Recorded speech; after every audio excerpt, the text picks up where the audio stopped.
Thanks for being here for our bi-weekly Eastside Rap meeting, where we discuss the impacts of homelessness on the East Side. This is a partnership between SB Act and the City of Santa Barbara as a part of a broader South County coalition working to address homelessness throughout the whole region. I'm Landon Rank. I'm the Director of Programs with SB Act. And we're going to just start with the general reminder. Our next meeting will be 2 weeks from today, keeping our regular meeting schedule. And then we're narrowing in on a date to meet in person, trying to coordinate everybody's schedules. But if you haven't filled out this survey link yet, please do so. I think most people on this call already have, so thank you for doing that. I'm hoping to be able to send out a date by Monday of next week.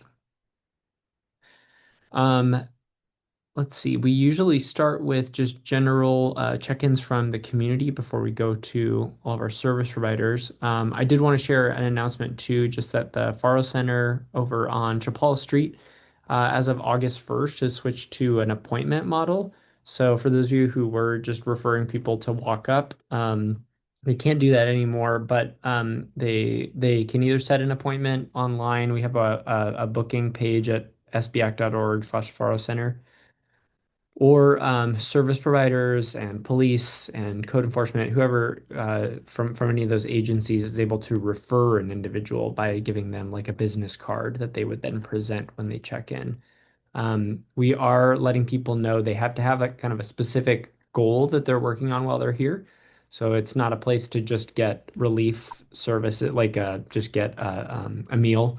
The person has to come in with kind of a goal in mind. Like, I want to work on housing. I want to work on finding employment. I want to work on enrolling in health insurance. Somebody came in to work on a city college application. So just letting you know that's where things are at right now. There may be changes again in the future, but we're kind of working things out right now with the city, and we just want to make sure that the word gets out. Any questions about that? Okay. All right. Well, we'll go ahead and open it up for community members to share questions or concerns related to homelessness on the east side. This is Susie. I just wanted to make a comment on behalf of my fence supervisor who asked that I bring up the he's calling it Motorhome Central under the 101 freeway bridge on Quarantina.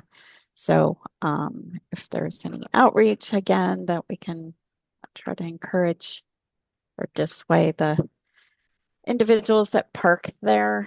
I mean, it does create a hardship for us and parking for our employees. And also, it just doesn't um, deem well, being that there's a lot of uh, nuisance going on with the individuals that park there too. So, appreciate any support. Thank you.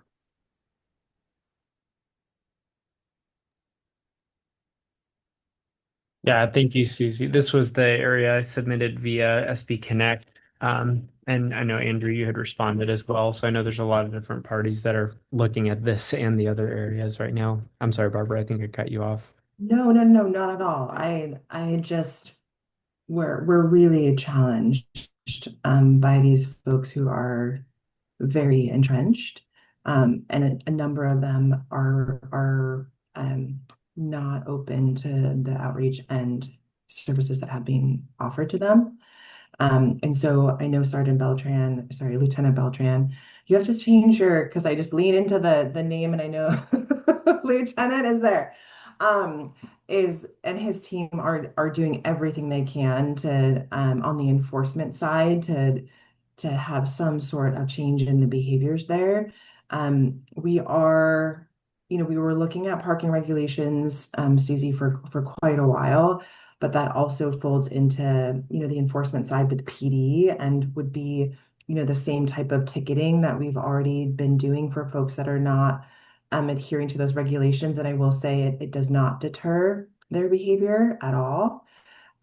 So we're looking at other policies like our encampment response policy and perhaps, defining encampments a little bit differently. We're also looking at some municipal code changes to help so that we have more departments engaged in dealing with folks that, again, we have on record that outreach has ranged from 6 to 12 to 14 different engagements with folks in that area. And so they really have been given every opportunity. And we have more resources than we've ever had on vehicular homelessness. And so it's unfortunate that we have to go the course of enforcement more so than we would otherwise when folks are receptive. So we are in this place, and we are at the highest level of the city trying to figure out how we can address the issues we're experiencing there. I appreciate the update. Thank you, Barbara. I'll just mention too, this is the city of Goleta, but they're having to step up efforts as well. There's a Goleta Homelessness Standing Issues Committee meeting next week to talk about the fact that there is a lot of vehicular homelessness, well, specifically people within that population in Goleta that are not, they don't identify as being homeless. So when they're approached about services, they're like, oh, I live in my car. I don't need any help. Thank you.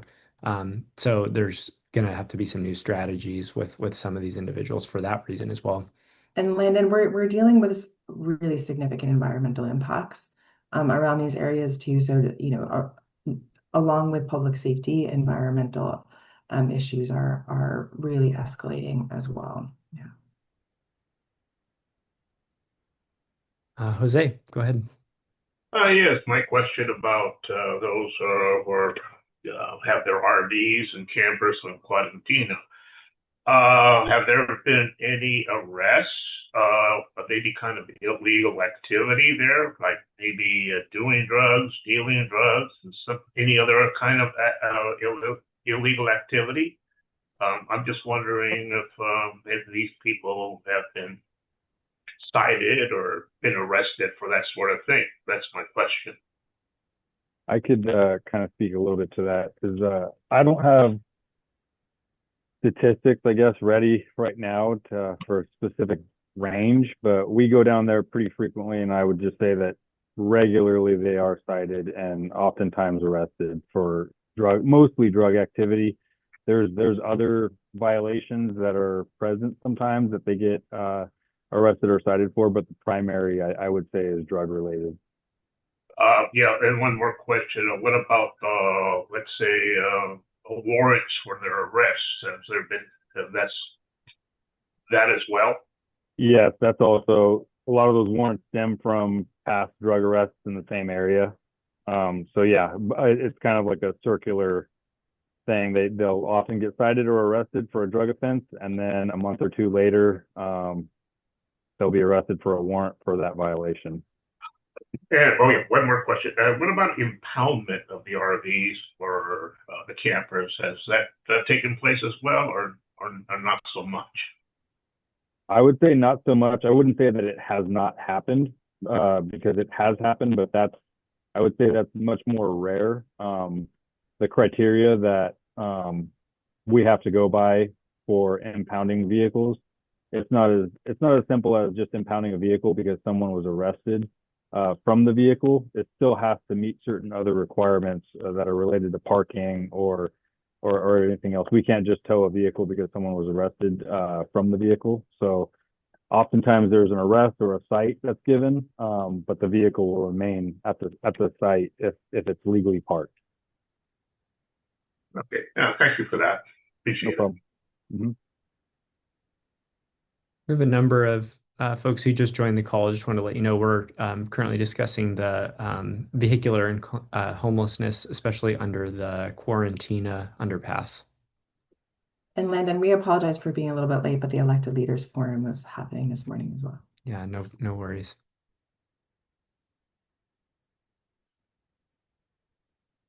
Any other questions or concerns from the community? I just had one more. I think I saw something. I don't know if it was Newshawk or what, but that there was a council agenda that there was the city was going to purchase the building that Path resides in, or there's It was negotiations. a closed session with council to discuss the opportunity to acquire that property.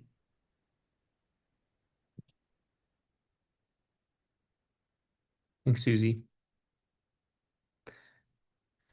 All right. Seeing nothing else for the moment, let's go ahead and go to our teams to discuss impacts of homelessness. As we've discussed the last few weeks, let's make sure and talk about the Dwight Murphy area with all the closures there. But we just want to hear about any updates from the east side over the last 2 weeks. So can we start? I see sitting at a couple of people on the call. Hello, good morning. I would say for the east side, we don't have too many updates. In front of path has been pretty clear around Chase Palm Park and Pershing Park. It's usually the same groups of people in that area. Nothing at Dwight Murphy because it's been closed off. Yeah, there hasn't been any major changes, so we're just continuing to do outreach in the area. Thank you, Olivia. We don't have safe parking on the call today that I'm aware of. So let's go ahead and go to code enforcement. Thanks, Landon. Yeah, from a code enforcement perspective on the east side, we're also working on that RV situation as well. Um, like Barbara said, it's a little different for us in the sense that they don't quite meet the definition of an encampment, but we are able to address the waste concerns and the impacts that kind of come around them, so on the sidewalk and whatnot. That's why we continue the litter and the power washing and those sort of things to try to control those environmental impacts. Um, so that's sort of our current plan with those RVs, and then we're continuing to make referrals to PD also because there is an environmental concern with the way they capture their waste. I'm sure some people have seen some of the buckets that are down below the RVs. We're working to address that in partnership with the Creeks Department as well, because that is a concern for our storm drain system. So kind of tackling a few different issues there from a few different angles. Aside from that, over towards Dwight Murphy, we have had some challenges over that way, just due to accessibility for our contractor to get in and clean. So we are trying to address things underneath the 101 bridge at Sycamore Creek, and just sort of that general activity that was commonly moving from the bird refuge down towards the zoo and then onwards to Milpas. So that's a new area for us, but we're going to be working more closely with the construction crew there to have some access and be able to stay on top of it. The other priority right now, I would say on the east side is across from the Cabrillo ball field. There is a stretch of the beach there that is pretty well impacted. And we've been working with the park ranger staff on it. It's challenging because they're not large formal encampments. It's a lot of people kind of coming in for the night, moving along and whatnot. They don't set up anything too crazy, but they are having environmental impacts on the beach and just kind of creating a unsavory environment down in that area. So we are, working to clean that up as best we can and stay on top of that area so that it doesn't become kind of a new hotspot, for lack of a better term. But other than that, yeah, we continue to do a lot of our work down along the waterfront. It becomes very popular here, on these hotter summer days. So we're staying on top of that and working our way down towards East Beach under the Clark Estate, which is a pretty popular spot as well around summertime. So sort of our usual end of summer routine here as we work our way into some cooler months. So Thank you, Andrew. Just to note, we talked about this at our last Eastside Wrap meeting, but there have been several clearings on Caltrans property on the 101 for individuals that were camping there, maybe in the last month or so. And we do anticipate more in the coming month. So just note that that is moving people around as well. And so when we're talking about areas like Dwight Murphy, that's definitely impacted. And it matters that we keep reporting people on SB Connect so that we can keep finding the people and trying to help get them into a better situation. sure. And just to mention, when those SB Connect requests do come in and we're able to, mark it as being on Caltrans, I work pretty closely with their encampment coordinator for our Caltrans district. So I'm able to kind of easily alert them to those locations. I provide a lot of the documentation to them. So any reporting on SB Connect, it's really easy for me to funnel that in the right direction and then get it onto a Caltrans list for cleanings that they're looking to do. That's great. I didn't know that. I'm going to start adding the SB Connect link to the YouTube links too for anybody who watches the recording, just so it'll be in the comments section or the description section. I realized I skipped over Oscar from Path, so we'll go to you next. Happy Friday. No major updates with the street outreach. Still continuing to provide services, engagement, still at the Rescue Mission on Wednesdays, Access Point, the other days at Path, but no major updates with street outreach. Thank you, Oscar. Can we go to Lieutenant Beltran? Yeah, thanks. I would just echo basically a lot of what Andrew said regarding a lot of the areas that we're dealing with. We've seen, at least over the last week or so, I feel like a little bit more activity just in the general lower Milpas area, from Cacique down to the beach. We've responded to quite a few things down there, in addition to just stumbling upon some stuff. And a lot of it is coming from, like, I think the tracks, especially with Dwight Murphy being closed. So kind of one thing that we're dealing with, in addition to the RVs and everything that Susie talked about. I mean, that's just something that we're trying to do our part and just kind of deal with what we can when we're there and go and basically make a presence as often as we can. Any up in the other update is just that our new directed patrol unit, the new officers that are on that unit are working now. They got started just before Fiesta. They're back now, and a lot of these guys and gals have been working 11, 12 straight days of 13+ hour shifts from Fiesta. So they're kind of burnt out, but hopefully things will stabilize soon. But they're working, so that directed patrol unit will be working 2 to midnight Wednesday through Saturday. And then the other CAT team obviously works primarily daytime, 7 days a week. So the only updates I have. Thank you. And we appreciate all your team's efforts during Fiesta. Barbara, anything from the city you wanted to share?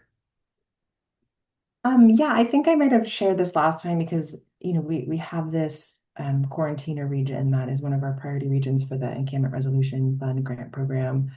We have been able to make a lot of traction citywide, and New Beginnings has enrolled 99 people, which is about 70 vehicles plus, and 44 of those folks have been placed in interim or permanent housing, and that 50% housing rate is as good as Dignity Moves is in a 1 year period. So we're really grateful and appreciative of the resources as well as New Beginnings, putting themselves out there and doing everything they can to get engagement.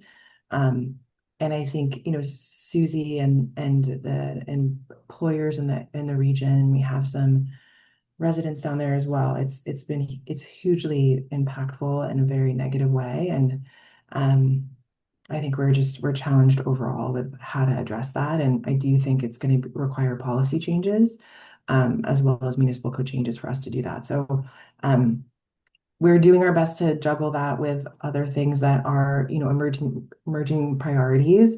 And I think some folks have seen that there was an allocation to help support our immigrant communities that have been impacted by federal enforcement activities. And that allocation is coming from our Flexible Housing and Homelessness Fund, which was allocated at $1.5 million.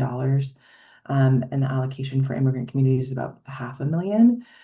But we are going to be working with our team on how we replenish those funds. So we know that there's, consistent challenges and priorities that emerge in housing and homelessness that we want to be able to be responsive to. And that continues to be a priority for mayor and council as well. So we're trying to do it all.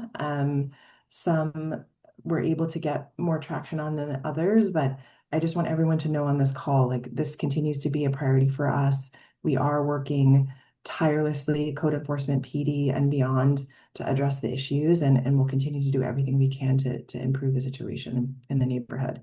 And the other thing I wanted to add is, the summer months create, quite a observable uptick among unhoused, and we have new folks that kind of come through for the warmer months as well. We have a number of encampments that are kind of just tucked in on East Beach, on the beach, and Andrew, as Andrew mentioned, that go towards the ocean, but then the bird refuge and beyond.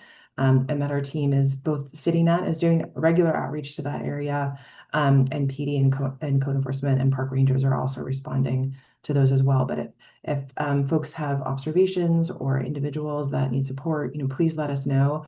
Our team is actively out there daily, so City Net still works 7 days a week to be able to respond to those needs. Thank you, Barbara. I'll just piggyback as well. We talked about the point in time count results briefly at our last Eastside Rep meeting, but I just wanted to mention again, just this slide that the green bar is the number of people living in their vehicles that were counted in the January point in time count. We always give the caveat this is not at all a perfect measure of homelessness, but we do think it is accurately reflecting that we are seeing growth in vehicular homelessness in particular throughout Santa Barbara County. And this is true throughout the state. This is not unique to just us, but it's going to be it's going to be something we're all going to be feeling more and more, which is why our city and our county are focused so heavily on this. Well, and to add to that, Landon, it just requires different strategies and different approaches because one, we're battling the perception of, that they don't feel like they're in need, right? And that this is a choice. But we know in reality that this is housing insecurity. And we actually have, as mentioned before, considerable resources to be able to support folks. So, it is just a different need. To approach than an unsheltered homelessness, which as you can see from the point in time count, we're actually getting much better at being able to address unsheltered homelessness in general. Thank you, Barbara. Mhm. Okay, we've gone around the horn. Are there any other general questions, concerns, or updates anyone wants to share?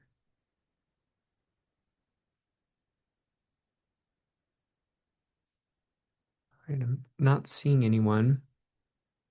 Oh, go ahead, Suzette.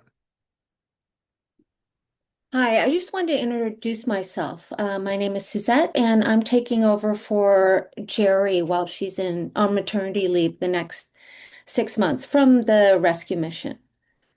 Awesome. Thanks. I'm really happy to be able to be here and learn and hear about all the great work you guys are doing in our community.